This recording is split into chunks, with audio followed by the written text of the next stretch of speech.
레위기 강의 22번째 시간, 우리 레위기서 26장 3절부터 13절까지 말씀인데, 우리 3절부터 5절까지만 말씀 우리 함께 교독하도록 하겠습니다. 너희가 내 규례와 계명을 준행하면 내가 너희에게 철 따라 비를 주리니 땅은 그 산물을 내고 밭의 나무는 열매를 맺으리라. 같이 읽겠습니다. 시작. 너희의 타작은 포도 딸 때까지 미치며 너희의 포도 따는 것은 파종할 때까지 미치리니 너희가 음식을 배불리 먹고 너희의 땅에 안전하게 거주하리라.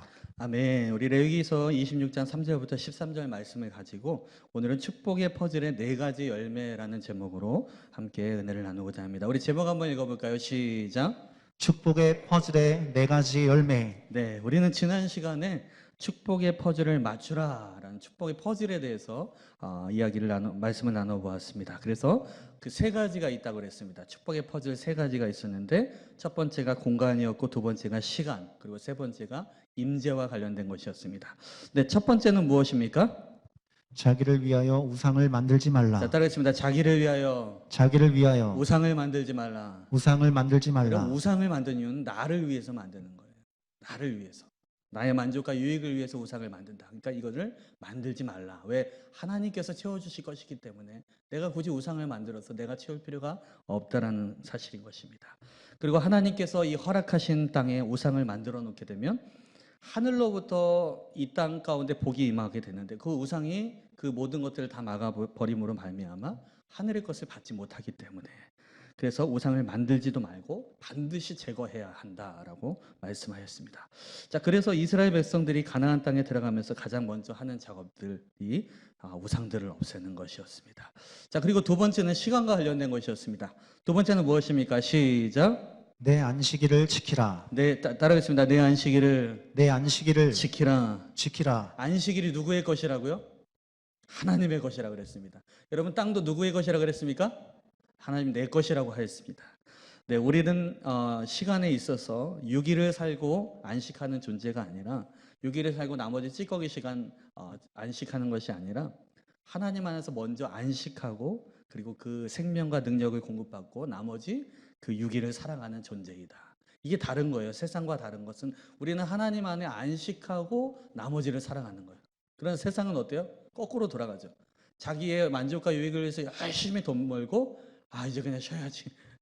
이런 개념이라면 우리는 아니에요. 하나님 안에서 안식하고 그 힘과 능력으로 나머지 6일을 살아가는 존재. 그리고 우리의 시간과 우리의 자녀들이 정말로 소중하다면 그들이 정말로 주 안에서 안식하고 예배하는 것이 얼마나 중요한지를 우리는 가르쳐 주어야 한다라는 말씀이었습니다. 어떻게 기억이 잘 나시죠? 할렐루야. 네, 세 번째, 임재와 관련된 것입니다. 따라했습니다. 내 성소를 경외하라. 네, 코로나 이런 상황 속에서도 우리가 주의 성전과 예배를 향한 마음이 결코 무너져서는 안 된다라는 것입니다. 내 성소를 경외하라는 것은요, 우리가 어느 처소에 임하든지, 이 현장에서 예배 드리든지, 또한 지금 각자의 처소에서 온라인으로 예배 드리던 간에 우리가 그 마음만, 장소는 다르겠지만 그 마음만은 정말 하나님의 말씀에 귀 기울이고 하나님의 전을 사모하고 주를 경외하는 마음으로 우리가 있어야 한다는 것입니다. 그렇기 때문에 온라인으로 예배 드린다 그래서 그냥 쫙 누워서, 물론 이제 특별한 경우도 있겠지만 우리가 정말 바른 자세로, 우리가 정말 하나님을 경외하는 마음으로 우리가 예배해야 될 줄 믿습니다. 네, 이것이 바로 축복의 퍼즐이었습니다. 요 퍼즐이 딱 맞아야지만이 그때부터 이제 뭔가가 이제 시작된다라는 것입니다. 근데 이거의 연장선상으로 오늘 이제 말씀을 전하겠는데요.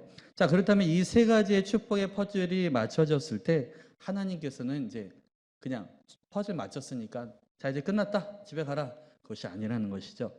하나님은 반드시 그 뒤에 무언가를 약속하고 있는 것입니다. 그것이 궁금하지 않습니까? 즉, 이것은 하나님의 말씀을 따라서 순종했을 때 이미 그 순종에 대한 축복을 예비하고 계시다라는 것은 우리를 알 수 있습니다. 우리가 여기서 아주 중요한 전제를 생각해야 되는데요. 하나님께서 여러분, 우리 각자의 상황 가운데서 특별하게 말씀하시는 것들이 있잖아요. 있습니까? 없습니까? 있죠. 할렐루야. 네, 하나님께서 어떤 말씀을 하실 때는요, 반드시 그것을 지켰을 때 복을 예비하신다라는 것입니다. 반드시 복을 예비하시고 그것을 지켰을 때 그 복을 허락하여 주신다라는 것입니다. 즉 하나님의 상이 기다리고 있다라는 것입니다. 물론 지키지 않았을 때는 그 상이 아닌 그 벌이 있겠지만요. 이미 하나님 밖에 있는 것이 벌이고 저주이기 때문에 하나님께서는 일단 우리에게 이 상과 복을 주시려고 하는 우리 하나님의 의도를 우리가 잘 살펴봐야 되는 거예요. 그냥 우리 뭔가 시켜 먹으려고 우리 그냥 종처럼 부리려고 이거 해라 저거 해라 그런 것이 아니라 하나님은 하나님의 백성들이 뭔가 순종하였을 때 반드시 복을 주시기 위해서 그 순종의 말씀들을 하신다라는 것입니다. 자, 그래서 우리가 그 의도를 잘 알아야 된다는 것인데요. 오늘 그 축복의 퍼즐을 맞춘 자들, 아까 우리 세 가지가 있었죠. 그 축복의 퍼즐을 맞춘 자들이 받게 되는 약속된, 오늘은요 세 가지가 아니라 네 가지로 우리가 함께 보도록 하겠습니다. 몇 가지라고요? 네, 오늘은 네 가지가 되겠습니다. 자, 그 축복이 무엇인지 동시에 저는 저와 여러분이 그 축복의 주인공이 되시길 주님의 이름으로 축원합니다. 그 축복을 우리가 잡아야 되는 거예요. 이번에 우리 신성 목사님 말씀하셨을 때 그 말씀을 잡으라고 했잖아요. 아무리 좋은 말씀이 와도요, 나에게 와도 그거 뭐 다른 사람에게도 다 하는 건데 뭐 그거 그냥 일반적으로 말씀하시는 거 아니에요. 그냥 지나치면 그냥 끝나는 거예요. 그러나 어떻게 해요? 이것이 나에게 주신 말씀이다 붙잡게 되면 그것이 여러분 나의 말씀이 되는 줄 믿습니다. 네, 오늘 첫 번째 네 가지 중에 첫 번째 축복의 퍼즐을 맞춘 자들이 받게 되는 그 약속된 축복이 무엇인가? 첫 번째로는 우리 레위기서 26장 4절과 5절 말씀입니다. 시작. 내가 너희에게 철 따라 비를 주리니 땅은 그 산물을 내고 밭의 나무는 열매를 맺으리라. 너희의 타작은 포도 딸 때까지 미치며 너희의 포도 따는 것은 파종할 때까지 미치리니 너희가 음식을 배불리 먹고 너희의 땅에 안전하게 거주하리라. 네, 첫 번째 축복은요. 따라해 보겠습니다. 풍성한 축복. 풍성한 축복. 네, 풍성한 축복이라는 것입니다. 이거는 이스라엘에게 해당된다면 농사의 번영과 관련된 것입니다. 내가 너에게 철을 따라 비를 주리니라고 말씀하고 있습니다. 여기서 철이라는 것은 무엇입니까? 쇠를 말하는 것이 아니죠. 그렇죠? 철을 따라준다는 것은 계절을 뜻하고 있는 것입니다. 하나님 여호와께서 그들에게 계절마다 비를 주겠다고 약속으로 하신 첫 조항은 이 농사의 번영을 의미하고 있는 것입니다. 순종에 대하여서는 하나님은 이스라엘에게 지금의 복을 약속하고 있는 것입니다. 근데 그 순종의 복을 이야기했을 때 비와 함께 언급을 한다는 것입니다. 비가 굉장히 중요하다는 것입니다. 왜냐하면 비는 이 농경 문화를 살아가는 이스라엘 백성들에게 있어서 신적인 축복의 표징이기 때문입니다. 비가 내렸을 때 하늘이 우리에게 복을 내려주시는구나 라는 그 표징이었던 것이죠. 곡식은 여름 초에 거두며 2달이 지나면 이 포도와 올리브를 거두게 됩니다. 이스라엘의 이러한 농업에 있어서 비는 절대적으로 중요한 것입니다. 근데 여러분 비를 내림에 있어서 사람이 좌지우지할 수 있습니까? 없습니까? 최근에도 뭐 인공 비를 내린다고 그러지만 실패 확률이 굉장히 높잖아요. 그만큼 이 비라는 것은요 절대적으로 하늘에 달려 있는 것이. 사람이 어떻게 한다 그래서 막 지극정성을 다한다고 해서 비가 내리는 것이 아니라 하늘에서 주권적으로 그것을 내리신다는 것입니다. 하나님은 이 백성들이 순종하게 되면 그 비를 내리시는데 여기서 중요한 것이 있습니다. 비를 내리시는데 바로 이른 비, 철을 따라 비를 주신다는 것은요. 이른 비와 늦은 비를 내려주시고 그 땅이 비옥하여져서 많은 소산을 내기까지 이른다라는 것입니다. 이 신명기에도 이 이른 비와 늦은 비에 대한 축복을 다음과 같이 설명하고 있는데요. 우리 신명기 11장 13절과 14절 말씀 교독하겠습니다. 내가 오늘 너희에게 명하는 내 명령을 너희가 만일 청종하고 너희 하나님 여호와를 사랑하여 마음을 다하고 뜻을 다하여 섬기면 여호와께서 너희의 땅에 이른 비, 늦은 비를 적당한 때에 내리시리니 너희가 곡식과 포도주와 기름을 얻을 것이요. 아멘. 여기 말씀에 보면요. 신명기에서도 이 동일한 맥락에서 말씀하고 있는 것입니다. 오늘 너희에게 명하는 명령을 청종하고 그러니까 내 말을 따르면 내 말을 순종하게 되면 그러면 어떻게 한다는 거예요? 그리고 너희의 하나님 여호와를 사랑하여서 마음을 다하고 뜻을 다해서 섬기게 되면 그러면 거기에 따르는 반드시 복이 따라오게 된다는 것입니다. 어떻게 된다는 것입니까? 우리가 이 보여지는 땅 가운데 너희의 땅 가운데 이른 비와 늦은 비가 적당한 때에 내려서 풍성한 열매를 약속하고 있는 것입니다. 그러니까 여기서도 비에 대해서 말씀하고 있는 것이죠. 자, 그런데요, 여러분 아무리 비 내리는 게 좋다고 해도요, 만약에 쉬지 않고 비가 내리게 된다. 그러면 그게 복입니까, 저주입니까? 재앙인 것이죠. 그렇죠? 쉬지 않고 막 내려봐요. 예, 최근에도 우리가 비가 참 많이 내려가지고 남부지방에 침수가 된 지역도 많고 그런데요. 이게 사실은 가뭄에는 해결이 되지만 이게 어느 적정선으로 적당하게 내려야지 이게 그냥 시도 때도 없이 계속 멈추지 않고 내리게 되면 그때부터 어떻게 되는 거예요? 우리에게 이게 정말 재앙이 되는 것입니다. 비가 너무 안 와도 가뭄인 것이고 비가 너무 많이 와도 홍수가 되는 것이고 그러니까 중요한 것은 무엇이냐면 이른 비와 늦은 비가 적당하게 내린다는 것은 무엇이냐면요. 그러니까 그야말로 적당하게 내린다는 거. 아주 딱 좋게 농사지기 딱 좋게 열매를 거두기 딱 좋게 아주 가장 적당한 상태로 내리는 것을 의미하고 있는 것입니다. 여러분 따라하겠습니다. 아무리 좋은 것도 적당히 있어야 한다. 적당히 있어야 한다. 그러니까 부족해도 문제인 것이고 너무 많아도 문제인 것인데 그렇기 때문에 적당한 것이 중요하다. 그래서 우리 주님은 주기도문에서 우리에게 기도를 가르쳐 주실 때 어떻게 말씀하셨습니까? 다 따라했습니다. 일용할 양식을 주옵시고. 그러니까 그것은 무엇이냐면 나에게 가장 맞는 것으로 채워달라. 나에게 가장 필요한 만큼으로 채워달라라는 기도라고도 할 수 있는 것입니다. 그런데 그 모든 것들을 적당하게 때에 맞춰서 내려주시는 분이 바로 누구시다라는 것입니까? 바로 여호와 하나님이시다라는 것입니다. 그래서 궁극적으로 하나님이 우리에게 주시고자 하는 것은요. 바로 이 이른 비와 늦은 비를 적당하게 내림으로 인해서 결국 궁극적으로 우리 가운데 풍성한 열매를 맺게 하려는 것이라고 할 수 있습니다. 여러분 이 풍성함에 대해서 요한복음에서 선한 목자 되신 주님은 이렇게 말씀하셨습니다. 우리 요한복음 10장 10절에 보면 도둑이 오는 것은 도둑질하고 죽이고 멸망시키려는 것뿐이요 내가 온 것은 따라하겠습니다. 내가 온 것은 양으로 생명을 얻게 하고 더 풍성히 얻게 하려는 것이라. 양으로 예수님께서 오신 목적을 분명하게 얘기하고 있어요. 도적이 오는 것은 도둑질하고 죽이고 멸망시키는 것. 이건 마귀가 하는 짓이잖아요. 그런데 어떻게 해요? 예수님께서 온 목적은 분명하다라는 것입니다. 양들로 하여금 어떻게 해요? 생명을 얻게 하고 그리고 어떻게 한다는 거예요? 더 풍성하게 얻게 하려. 그러니까 여러분 주님의 목적, 하나님의 목적은 우리에게 생명과 풍성함이라는 것을 우리가 알게 되는 것입니다. 주님은 어떻게 하든지 양들이 하나님의 백성들이 생명을 얻고 풍성함을 얻게 하는데 관심과 모든 목적이 있다라는 것입니다. 그렇기 때문에 여러분 결국은요 하나님께 대한 순종은 우리의 이 환경의 풍성함과 함께 연결되어져 있다라는 것입니다. 따라했습니다. 하나님의 뜻은 우리의 풍성함이다. 결국은 우리로 하여금 어떻게 그 말씀을 순종함으로 인해서 우리로 하여금 풍성케 하고 풍성한 복을 누리기 위한 목적이라고 할 수 있는 것입니다. 전 저와 여러분의 그 환경과 삶 가운데 그리고 여러분의 가정과 이 직장 가운데 이 풍성한 하나님의 축복이 임하길 주님의 이름으로 축원합니다. 따라했습니다. 풍성한 축복을 허락하소서.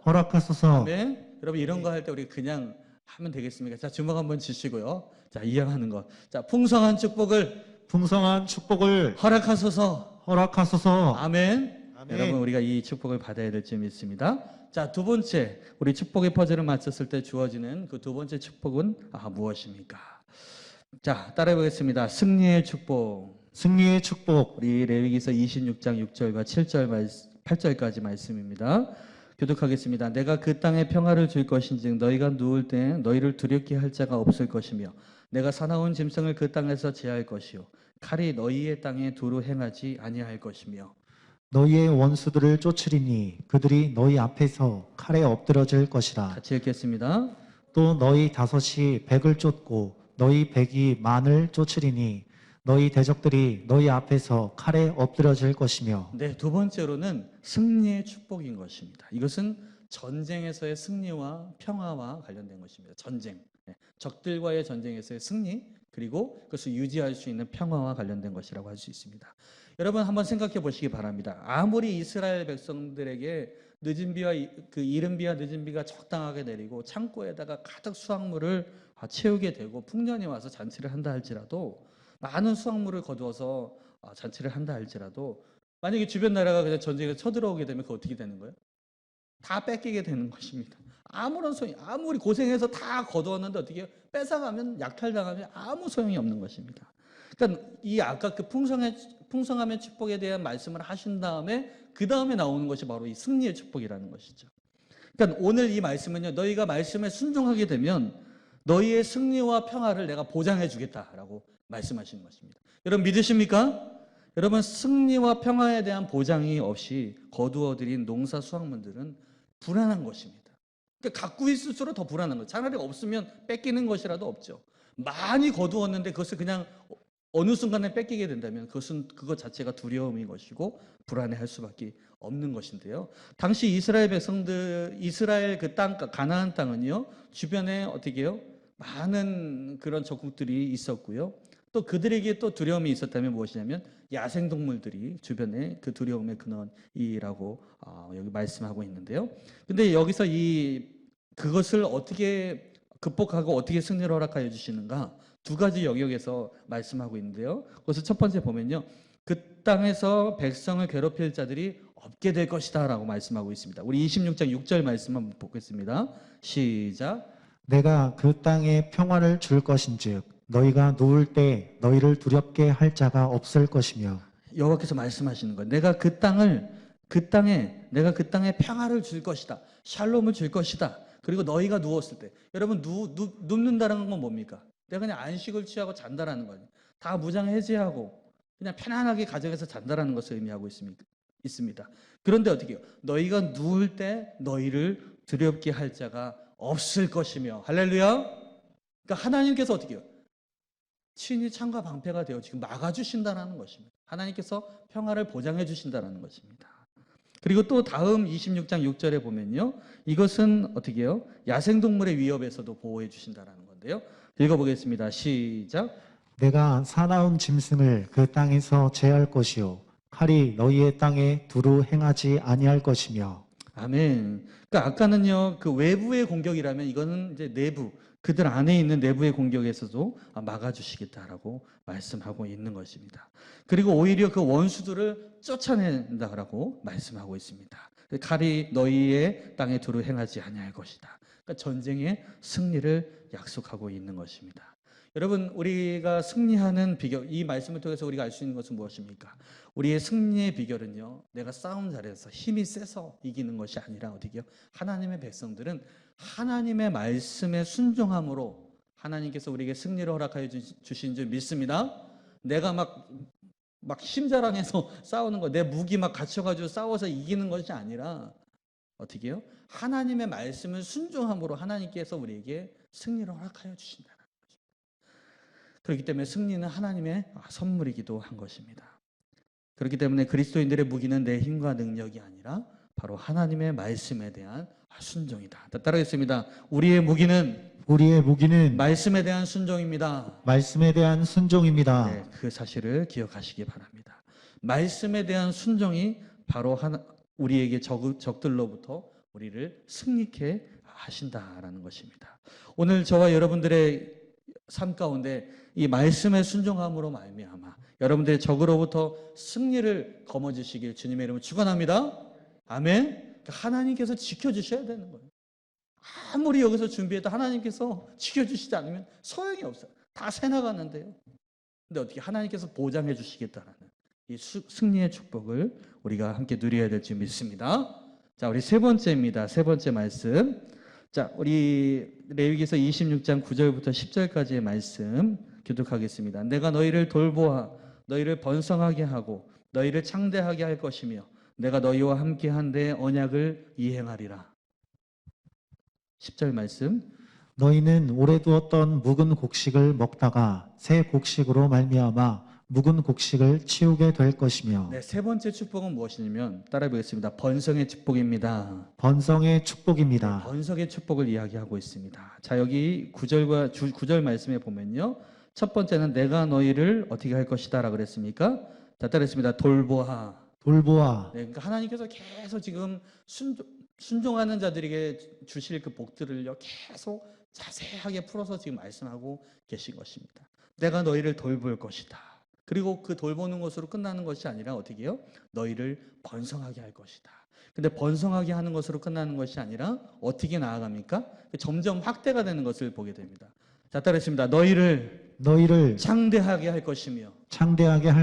그러니까 하나님께서 돌보시고 또 그 돌봄으로 인해서 번성하게 되어지고 그 다음에 어떻게 해요? 창대하게 한다는 것이. 내가 너희와 함께한 내 언약을 이행할 것이다. 그러니까 우리가 이 말씀을 통해서 알 수 있는 것은 무엇입니까? 하나님의 복이요 나로만 머무는 것이 아니라 그것이 확장되어지고 그것이 업그레이드가 된다는 것입니다. 그러니까 복을 받게 되면서 업그레이드된 복을 받게 된다면 이것이야말로 얼마나 큰 축복이겠습니까? 자, 그런데요, 이 언약의 말씀은 어느 날 갑자기 지금 등장한 언약이 아니었다라는 것입니다.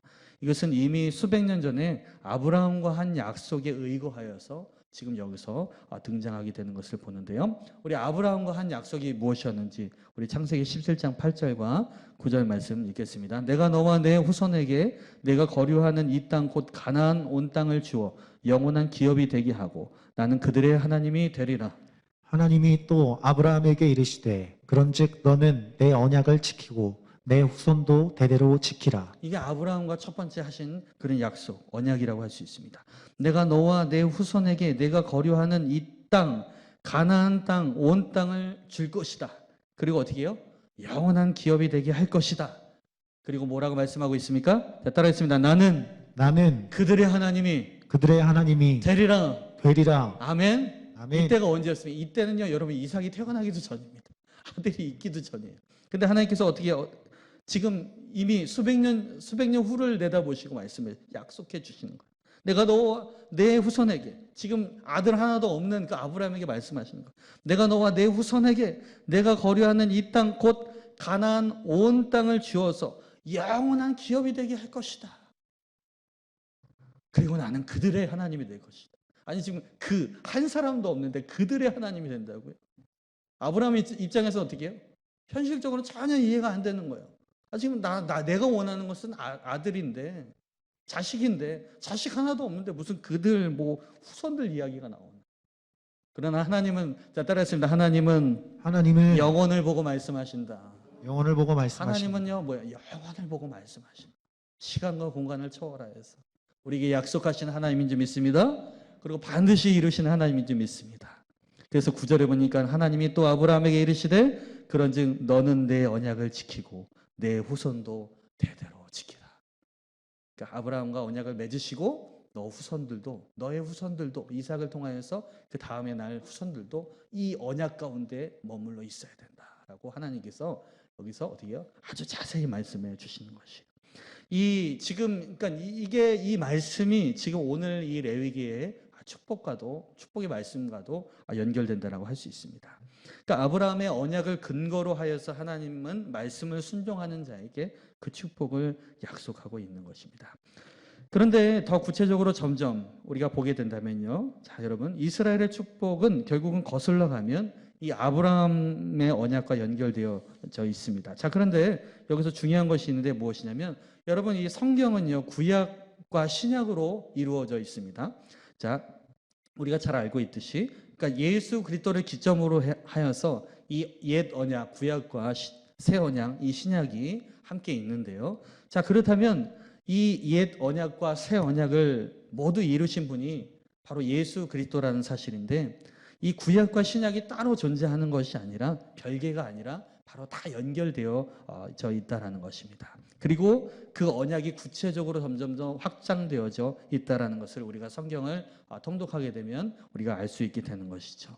그러니까 옛 언약 따로 있고 새 언약 따로 존재하는 것이 아니라 그것이 연결되어져 있다. 우리가 이것을 볼 때, 자, 그러면 그 정점 가운데 무엇이냐? 자, 따르겠습니다. 그 정점이 예수 그리스도이시다. 예수 그리스도를 기점으로 해서 이 새 언약과 구약, 그 신약, 구약과 신약이 어떻게 해요? 딱 맞아 떨어지게 되는 것이죠.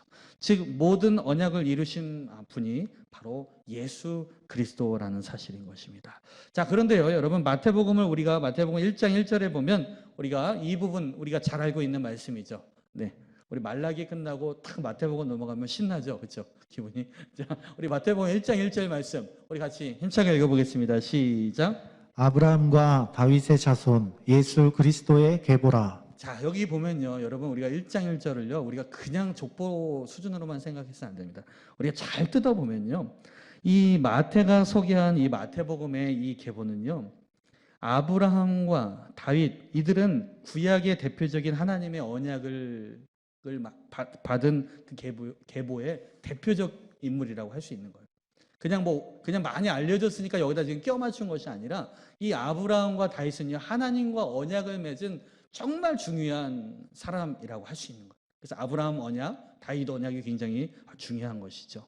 자, 근데요, 이게 어떻게 되냐면요, 아브라함 따로 다윗 따로 예수 그리스도 따로가 아니라 어떻게요? 아브라함이 등장하고 다윗, 그러면서 그것에 이제 마지막으로 정점을 찍는 분이 바로 누구시냐? 자, 따라했습니다. 예수 그리스도. 예수 그리스도. 이게 계보가 이어지게 된다라고 지금 여기서 말씀하고 있는 것이에요. 그러니까 마태는요, 이것이 단순히 인간의 어떤 계보만을 이야기하는 것이 아니라 이 계보를 통해서 무엇이 흐르고 있었느냐? 바로 하나님의 언약이 여전히 흐르고 있었다. 여러분, 이 마태복음과 이 말라기 사이에 몇백 년이 흐르고 있습니까? 한 약 400년 정도가 흐르고 있어요. 보통은 암흑기라고 합니다. 거기에는 선지자들도 나타나지 않았고요. 겨우 세례 요한 나타났지만, 그러나 거기에는 하나님의 약속이 잊혀졌는가? 마치 창세기가 끝나고 출애굽기에 아무것도 없는 것처럼. 하나님은 우리를 돌보시지 않는가? 하나님은 과연 어디 있는가? 우리는 하나님의 백성들이 맞는가? 도대체 우리는 누구인가? 그런 시점에서 어떻게 해요? 도장을 꽝 찍어버리죠. 하나님, 아브라함의 하나님, 바로 이삭의 하나님, 야곱의 하나님, 그리고 이 다윗의 하나님이 바로 예수 그리스도를 통해서 어떻게 해요? 다시 우리 가운데 어떻게 해요? 나타나셨다라고 우리에게 선포해주고 있는 것입니다. 할렐루야! 여러분, 그래서 이것이 우리에게 복음이 되는 거예요. 그래서 마태 복음인 거예요. 마태가 확인한 복음, 기쁜 소식이라는 것입니다. 예수가 나셨다. 하나님의 약속의 선물, 그 마지막 때에 우리에게 보내시고자 하는 그 하나님의 아들 예수가 나셨다라고 오늘 선포하고 있는 것입니다. 여러분, 하나님은 아브라함과 언약을 맺으셨고 또 다윗과 언약을 갱신하셨으며 이제 그것이 구체적으로 예수 그리스도로 말미암아 우리에게 그 언약의 실체가 나타난 것입니다. 그래서 그것을 마태가 쓰게 되고요. 사도 요한은요, 여러분, 요한일서에서 어떻게 말씀하고 있습니까? 우리 요한일서 1장 1절과 2절 말씀 교독하겠습니다. 태초부터 있는 생명의 말씀에 관하여는 우리가 들은 바요, 눈으로 본 바요, 자세히 보고 우리의 손으로 만진 바라. 2절. 이 생명이 나타내신 바 된지라. 이 영원한 생명을 우리가 보았고 증언하여 너희에게 전하노니 이는 아버지와 함께 계시다가 우리에게 나타내신 바 된 이시니라. 네, 이 사도 요한은 어떻게 말씀? 태초부터 있는 생명의 말씀. 그 생명의 말씀이 누굽니까? 예수, 하나님의 아들, 로고스, 하나님의 아들 예수 그리스도라는 것입니다. 근데 어떻게 태초부터 그는 말씀으로 존재하였는데 이제는 우리가 어떻게 되는 거예요? 그 말씀이 육신이 되어서 우리 가운데 거하심에 우리가 하나님의 영광을 보는 거예요. 아버지의 독생자의 영광을 보게 되는 것이죠. 그분은 은혜와 진리가 충만하신 분이에요. 근데 우리가 그분을 어떻게 한다는 거예요? 우리가 어떻게 해요? 눈으로 본 바가 되었고, 우리가 자세히 본 바가 되었고, 어떻게 해요? 우리의 손으로 만진 바가 되었어요. 그 언약의 실체이신 주님께서 나타나셨다. 영원한 생명의 실체를 우리가 확인하였습니다. 라고 여기서 장엄하게 선포하고 있는 것입니다. 그분은 아버지와 함께 계시다가 우리에게 나타나신 하나님의 아들이십니다. 라는 것입니다. 자, 이제 여기까지 우리가 오게 되면요, 오늘 우리가 무엇을 말씀하려고 하는가 예상이 되실 것입니다. 여러분, 중요한 것은 무엇이냐면요, 우리가 그냥 예수를 믿는데 예수를 붙든다라는 것은요, 그냥 예수로만 끝나는 것이 아니라 나 예수 믿고 천국 가야지, 이게 아니라는 것이죠. 아까 우리가 구약과 신약을 얘기했죠. 예수를 붙들게 되면 어떻게 해요? 예수님 이전에 우리가 여러분 다윗과 연결되는 줄 믿습니다. 다윗과 맺으신 그 하나님의 언약과 연결이 되어지게 되는 거예요. 그리고 더 거슬러 가서 무엇이냐? 따라했습니다. 아브라함과 연결되어진다. 그래서 갈라디아서 아브라함 믿음으로 말미암아 아브라함의 복을 받는다라고 그러잖아요. 아브라함에게 처음에 약속하신 그 복을 받는다라고 말씀하고, 결국은 어떻게 되냐? 다윗과 아브라함과 연결되어지면서 결국에는 성경의 모든 복들과 우리가 연결되어지게 된다는 거예요. 그러니까 예수를 믿게 되니까 어떻게 해요? 성경이 보여지게 되는 것, 성경이 읽어지게 되는 것이고, 성경이 하나님의 말씀으로 들려지게 되는 것이고, 그것을 통해서 어떻게 해요? 여기에 있는 이 세세한 복들이 이것이 다른 사람에게 이야기한 것 또 맞지만 그러나 나에게 말씀하신 것, 우리 교회에 말씀하시는 거구나. 이것이 나의 말씀으로 들려오게 되는 것입니다. 할렐루야. 여러분, 하나님의 말씀이 나의 말씀으로 들려지십니까? 그렇다면 그 안에 어떻게 해요? 우리가 예수를 붙들고 있기 때문에 그 예수와 연결된 다윗, 또 아브라함, 성경의 모든 말씀들이 구석구석에서 나에게 하시는 말씀으로 우리가 알게 되어진다는 것입니다. 그래서 우리가 예수를 믿을 때 이 예수와 연결된 성경의 모든 약속들을 결국 믿게 되는 것이고, 결국은 그 모든 복은 또한 예수님으로 향하고 있는 것입니다. 결국은 이런 모든 것들이 결국은 우리의 이 번성의 축복과 연결되어져 있는 것입니다. 여러분, 우리가 예수 한 분을 붙들게 되면요, 여러분, 우리가 우리 시골에서 저도 어렸을 때 고구마를 캐는데 고구마 하나를 딱 캐면 고구마 하나만 나옵니까? 네, 캐보신 분이요. 고구마를 캐면 어떻게 되는 거예요? 쫙 딸려 나오죠. 고구마가 쫙 딸려오게 되죠. 그러면요, 정말 기분 좋습니다. 할렐루야. 네. 또 시골 얘기를 하네요, 제가. 네. 그러니까 그것처럼요, 우리가 예수 부활을 캐면요, 예수를 붙잡는데 그걸로 딱 끝나는 게 아니에요. 성경에 막 곳곳에서 약속하신 말씀들이 어떻게 해요? 완전 쫙 딸려오게 되는 거예요. 할렐루야. 그 보화를 캐내는 것입니다. 아, 이 약속의 말씀이 나를 향하고 있어. 아, 만세 전에 이 구약에서 하신 말씀들이 나를 향하고 있었구나.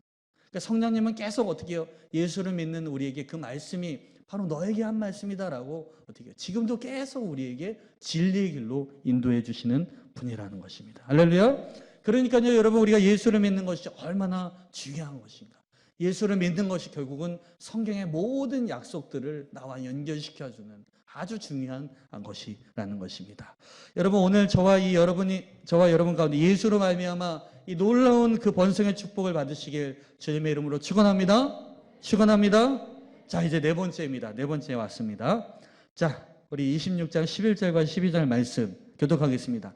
내가 내 성막을 너희 중에 세우리니 내 마음이 너희를 싫어하지 아니할 것이며 나는 너희 중에 행하여 너희의 하나님이 되고 너희는 내 백성이 될 것이니라. 자, 네 번째 축복은 무엇인가? 자, 축복이라고 하는데 좀 뭔가 좀 이렇게 좀 보여져야 되는데 보이지는 않는 축복들만 지금 이야기하고 있습니다. 자, 네 번째는 무엇이냐? 제일 중요한 거예요. 이게 정점입니다. 자, 따라했습니다. 함께 하시는 축복. 함께 하시는 축복. 함께 하시는 축복이라는 것입니다. 자, 여기 말씀해 보면요, 내가 내 성막을 너희 중에 세우리니 라고 말씀하고 있습니다. 여러분, 성막이라는 자체가 무엇을 의미하고 있습니까? 하나님의 임재죠. 하나님께서 거기에 임재하시겠다. 비록 광야일지라도 거기다가 성막을 많은 장막들 가운데 성막을 짓게 되면 거기에 하나님의 임재가 임하고, 하나님의 임재가 임한다라는 것은, 하나님의 불이 임한다는 것은 하나님께서 어떻게 해요? 그 가운데서 말씀하여 주시고 백성들의 죄를 사하여 주시고, 하나님께서 하시고자 하는 일들을 그 성막을 통해서 다 하시고 라는 것을 의미하고 있는 것입니다. 내가 내 성막을 너희 중에 세우겠다라는 것은 하나님이 직접 우리 가운데 함께 하시겠다, 내가 너와 함께 하겠다라는 그런 약속을 의미하고 있는 것입니다. 여러분, 원래 인간은 에덴 동산 이후로 하나님의 그 에덴에서 쫓겨난 자들이었습니다. 그런데 하나님이 이제 너희가 말씀을 순종하게 되면 내 성막을 너희 중에 세울 것이고, 너희가 내 마음이 너희를 싫어해서 쫓아내는 것이 아니라, 에덴에서 쫓겨난 것처럼 내가 너희를 쫓아내는 것이 아니라, 내 마음이 너희를 싫어하는 것이 아니라 내가 너희와 함께 하겠다라고 말씀하고 계신 것입니다. 이것이 여러분, 하나님께서 우리와 함께 하시겠다라는 약속이 정말 여러분 그 축복이 가장 큰 축복인 줄 믿습니다. 그러니까 뭐예요? 하나님 온 땅의 모든 것을 가지신 하나님이 우리와 함께 하시겠다라는 약속. 그럼 어떻게 해요? 하나님 붙잡으면 어떻게 해요? 나머지 다 딸려오게 되는 것입니다. 할렐루야. 그러니까 여러분, 우리가 잘 생각해야 되는 거, 하나님 이것도 갖고 싶고요, 저것도 갖고 싶고요. 물론 우리의 필요들이 있습니다. 그러나 여러분, 정말 여러분들이 욕심을 가진다면요, 하나님, 저는 하나님을 갖기 원합니다. 하나님을 소유하기 원합니다. 하나님이 저의 전부가 되어 주시오. 그럼 다 가진 거예요. 할렐루야. 우리가 그것을 믿음으로 여러분 우리가 가져야 된다는 것입니다. 자, 이것에 대해서 구체적으로 또한 어떻게 말씀하고 있는가? 오늘 마태복음이 계속적으로 소개되고 있는데요, 마태는요 이것에 대해서 다른 편으로 이렇게 이 땅에 오신 예수님에 대해서 소개하고 있는데요. 우리 마태복음 1장 22절과 23절 말씀 교독하겠습니다. 이 모든 일이 된 것은 주께서 선지자로 하신 말씀을 이루려 하심이니 이르시되 보라, 처녀가 잉태하여 아들을 낳을 것이요 그의 이름은 임마누엘이라 하리라 하셨으니 이를 번역한즉 하나님이 우리와 함께 계시다 함이라. 자, 이 모든 일이 된 것은요. 주께서 선지자로 하신 말씀을 이루려. 이 모든 일이 뭘까요? 예수께서 이 땅 가운데 지금 오셨다라는, 육신이 되어서 우리 가운데 오셨다는 거예요. 근데 이거 예수님이 이 땅 가운데 육신으로 오신 것 자체가 뭐예요? 선지자로 하신 말씀을 이루기 위해서 오셨다는 거예요. 그러니까요, 예수님이 우리 가운데 함께 하시고 이 땅에 오셨다라는 것이 자체가, 자, 따라했습니다. 말씀이 이루어졌다. 말씀이 이루어졌다. 하나님의 그 구약의 말씀이 다 이루어졌다라는 것을 지금 의미하고 있고요. 그 다음에 두 번째로 동시적으로 만족시키는 것이 무엇이냐면 하나님이 우리와 함께 하신다는 것입니다. 그래서 여러분 이 23절에 구약의 대표적인 선지자 이사야 말씀을 인용하여서 어떻게 해요? 보라, 처녀가 잉태하여 아들을 낳을 것이요 그의 이름을 무엇이라 하리라? 자, 따라했습니다. 임마누엘. 임마누엘. 임마누엘. 네, 이를 번역하면 뭐예요? 하나님이 우리와 함께 계시다는 거예요. 그러니까 여러분 예수님께서 이 땅 가운데 육신을 입고 오신 그 자체가 뭐예요? 하나님께서 어떻게 해요? 마치 이스라엘 백성들 그 장막들 가운데 그 성막을 지으시고 거기에 임재하셨던 것처럼 어떻게 해요? 이제 이 우리 육신의 장막들 우리들 사이 가운데 어떻게 해요? 하나님이 직접 우리와 같은 몸을 입으시고 오셔서 어떻게 해요? 내가 너희와 항상 함께 할 것이다. 하나님이 우리와 함께 계시다라는 것을 우리 가운데 그 자체로 말씀해 주시는 거예요. 오심 자체로 말씀해 주시는 것이에요. 그러니까요, 여러분 예수의 오심은요, 하나님이 우리와 함께 하심의 그 약속의 성취인 것입니다. 여러분 이스라엘에게 있어서 가장 큰 축복은 무엇일까요? 하나님의 임재였습니다. 그래서 성전이 중요한 것은요, 성막이 중요했던 것은 거기에 뭐 금은 보화가 있고 뭐 거기에 돈을 많이 들여서 자재들이 비싸서 그것이 중요한 것이 아니라 그런 하나님께서 말씀하신 것들 가운데서 어떻게 하나님의 임재가 거기에 있기 때문에 그것이 중요한 거예요. 하나님의 임재가 없으면요, 그 도구들 아무것도 소용이 없는 것이에요. 그러니까 이스라엘 백성들이 왜 포로 생활 왜 했습니까? 하나님의 임재가 떠나가게 되니까 그 성막 도구들 하나도 소용이 없는 거예요. 그러니까 바벨론이 다 가져가자고요. 지금 흔적도 없습니다. 어디 가는지도 몰라요. 그러니까 하나님의 임재가 떠나가면 아무것도 소용이 없는 거예요. 여러분 우리 교회도 마찬가지인 것이죠. 우리 교회 여러분 많은 것들이 중요합니다. 우리도 중요하고 이 교회 어쨌든 우리 교회 재산이니까 이거 다 중요하다 이거예요. 근데요 가장 중요한 것이 무엇일까요? 하나님이 우리와 함께 하나님의 임재가 떠나가면 아무 의미가 없는 거예요. 여러분 우리 한국 교회도 마찬가지인 것입니다. 과거에 비하면 정말 얼마나 많은 교회들, 정말 대형 교회들이 세워지게 되고 얼마나 많은 선교 사역들과 얼마나 많은 재정들과 얼마나 많은 것들이 있습니까? 그러나 하나님의 촛대가 옮겨지게 되고 하나님의 임재가 떠나가게 되면요, 여러분 우리는 그냥 우리가 소리치는 것들은 울리는 꽹과리와 같고 아무 능력도 없이 있게 되는 거예요. 그렇기 때문에 여러분 하나님의 함께하심, 우리가 하나님의 임재를 여러분 우리가 날마다 사모해야 될 줄 믿습니다. 여러분 내가 기도할 때 하나님의 임재를 느끼고 우리가 예배할 때 하나님의 임재를 느낀다면 그것을 감사해야 되는 거예요. 그게 여러분 결코 당연한 것이 아니라는 것이죠. 여러분 이스라엘 백성들이 그 함께 하시는 축복의 귀중함을 몰랐을 때 그들은 하나님을 떠났고 그들의 결말은 바벨론 포로라는 참혹한 결말이었습니다.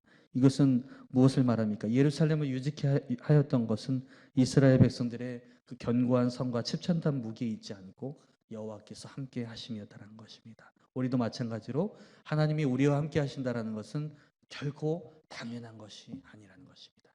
자, 따라했습니다. 결코 당연한 것이 아닙니다. 당연한 것이 아닙니다. 여러분 죄인된 우리에게 하나님께서 꼭 함께 하셔야 된다는 의무는 사실은 없습니다. 하나님이 뭐가 아쉬워서 죄인들 가운데 찾아오셔서 고생하시면서 우리와 함께 하시겠다고 말도 안 되는 자식들에게 기다려 주시고 참아 주시고 용서해 주시고 하나님 뭐가 아쉬웠어요? 그냥 삼위일체 하나님 세 분이서 열심히 행복하게 사셔도 되는데 왜 굳이 그렇게 고생을 하셔야 되겠습니까? 의무는 없어요. 그렇지만 어떻게 해요? 하나님은 우리를 사랑하시기 때문에 여러분 그런 은혜를 우리 당신의 택하신 백성들을 불러내 주시고 그리고 그 백성들을 선택하여서 택하여 주시사 내가 너희 하나님이 되어주겠다. 그래서 여러분 우리가 레위기가 어려운 것은 사실이지만요. 우리가 이렇게 문장 찾기 하면요 정말 많이 등장하는 문장이요. 그들은 나의 백성이 돼. 나는 그들의 하나님이 되어주겠다라고 약속.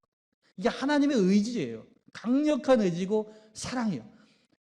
이들이 부족하고 연약하지만 나는 그들의 하나님이 될 것이고 그들은 나의 백성이 될 것이다. 계속 그게 하나님의 강력한 사랑이었던 것입니다. 하나님의 백성들을 향한 하나님의 열정이었고 그것이 패션이었던 것입니다. 근데 그것이 그냥 어느 일부만 주겠다. 그냥 조금 어느 정도 지분 떼어주겠다. 그 정도로 끝나는 것이 아니라요. 하나님은 우리에게 주시대요. 정말 하나님 놀라우시죠. 하나님은 나는 너의 전부가 되어주겠다라고 말씀하시죠. 여러분 하나님께서 우리가 착각하지 말아야 될 게 하나님께서 우리에게 주시고자 하는 건요. 일부가 아니라는 것이죠. 자, 따라했습니다. 하나님이 우리에게 주시고자 하는 것은 전부입니다. 네, 믿으십니까?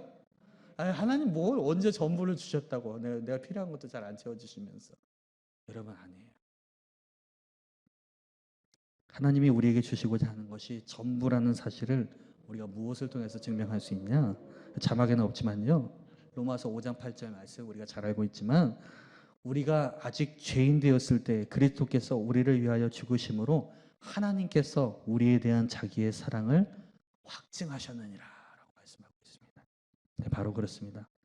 내가 너에게 주고자 하는 것은 남은 찌꺼기나 부스러기가 아니라 나의 전부다. 이것을 완전히 확증시켜준 그 사건이 바로 무엇입니까? 그것이 바로 십자가 사건인 것입니다. 아들을 죽이시기까지 우리를 사랑하시고 우리의 하나님이 되어주겠다. 너희 하나님이 되어주시겠다라는 그 약속한 사랑. 왜냐하면 예수님의 죽음 없이는 그 죄가 그 죄 문제가 해결되지 않기 때문에 그 약속과 사랑 그리고 소망을 우리에게 주셨다는 것입니다. 그렇기 때문에요. 여러분 우리가 그렇게 찬양할 때 우리 주의 십자가 사랑하리 십자가 그렇게 십자가를 우리가 붙들어야 되고 사랑해야 되는 이유가 무엇인가? 이게 나무 십자가 그냥 붙들려고 하는 것인가? 그런 것이 아닌 것이죠. 우리가 십자가를 사랑해야 되는 이유가 무엇인가? 우리가 십자가를 자랑해야 되는 이유가 무엇인가? 그 십자가를 우리가 볼 때 하나님은 나에게 그냥 일부를 주시려고 하는 것이 아니라 전부를 주셨고 이것을 통해서 하나님이 나와 함께 하시겠다라는 징표, 확증을 나에게 주신 것이구나. 여러분 우리가 그 십자가를 통해서 그를 볼 수 있어야 되는 것입니다. 여러분 오늘 우리는요. 바로 축복의 네 가지 퍼즐을 맞췄을 때 축복의 퍼즐을 맞췄을 때 네 가지 열매가 있다라고 우리 함께 말씀을 나눠보았습니다. 첫 번째는 무엇이었습니까? 여러분 풍성한 축복, 그리고 두 번째는 승리의 축복, 세 번째는 번성의 축복, 네 번째는 함께 하시는 축복. 자, 이것이 있었죠. 근데 여러분 그거 아십니까? 이 네 가지 축복이 다 어디에 담겨 있느냐? 그것이 바로 예수 한 분 안에 패키지로 담겨져 있다라는 것입니다. 자, 예수님의 십자가를 통해서 이 모든 것들을 이제 우리 가운데 통과시켜서 우리에게 허락하신다라는 것입니다. 자, 그렇다면 우리가 오늘 진짜로 믿어야 할 분은 누구십니까? 여러분 우리가 진짜로 믿어야 될 분은 누구입니까? 예수 그리스도. 여러분 예수 그리스도, 예수 안에 모든 것이 담겨 있는 것입니다. 자, 그래서 우리 자유할 사람에게 예수 믿으세요. 시작. 예수 믿으세요. 네, 예수를 믿어야 하는 이유가 바로 무엇이? 이 축복의 패키지가 다 담겨 있게.